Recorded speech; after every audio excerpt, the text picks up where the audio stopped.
Sao lại phải nói tàn vào đấy?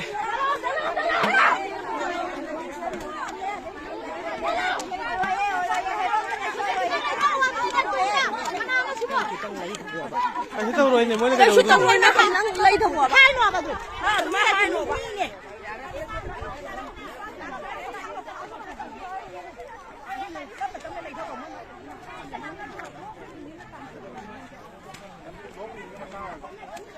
Thôi cái lăng đâu đây rồi bà. Này, cho bay đi sang rồi.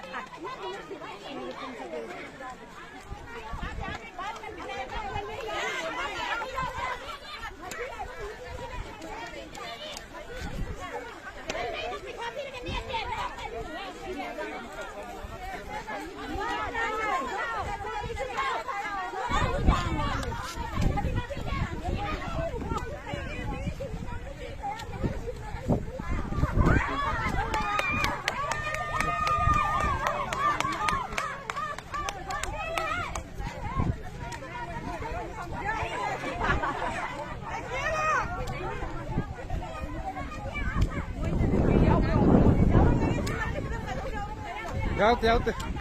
Kéo từ bà. Nhiều.